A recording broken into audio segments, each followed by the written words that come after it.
ఏదైతే నేను ఆ రోజు చెప్పినటువంటి సంక్షేమ కార్యక్రమాలు సూపర్ 6 ఇవి కూడా చాలా వరకు ఇచ్చి కాపాడుకుంటూ వచ్చాం. అందరికీ చేసిన తర్వాత ఎవరైతే ఎంప్లాయీస్ ఉన్నారో వాళ్ళకు కూడా నా బాధ్యత. అయితే మనసు ఉంది కానీ మార్గం లేదు. ద్వారాలన్నీ క్లోజ్ చేసేశారు, గేట్స్ అన్నీ క్లోజ్ అయిపోయినాయి. ఒకవేళ నేను ఇవ్వాలని పరిస్థితి తీసుకొచ్చారు. బట్ ఏదైనా సరే ఈరోజు ఆలోచించిన తర్వాత నాకు అనిపించింది వీళ్ళకు కూడా మనం మళ్ళా కనీసం దీపావళి ముందు ఈ ప్రభుత్వం మీతో ఉంటుంది, అందరికీ చేసినప్పుడు నేను ఎవరిని కూడా అందరికంటే ముఖ్యంగా వీళ్ళు హుషారుగా ఉంటేనే నేను అనుకున్న పనులు కూడా సుజావుగా జరుగుతాయి. అందుకే పిలిపించి మార్నింగ్ అంతా కూడా మాట్లాడాం. మొన్నటి నుంచే మేము ఎక్సర్సైజ్ చేస్తున్నాం.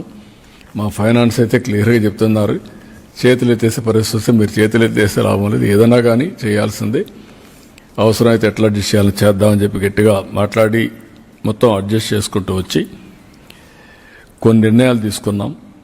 ఆ నిర్ణయాల్లో ప్రధానంగా ఒక డిఏ ఇవ్వాలని నిర్ణయం చేశాం. నవంబర్ 1 నుంచి ఇంకొక 10 రోజులు ఉంది. నవంబర్ 1 అకౌంట్లో అడ్జస్ట్ చేసి ఈ ఒక డిఏ ఇస్తాం. ఈ డిఏ నెలవారీగా 160 crores అవుతుంది. అది ఫస్ట్ ఫేజ్, అది క్లియర్ చేస్తాం.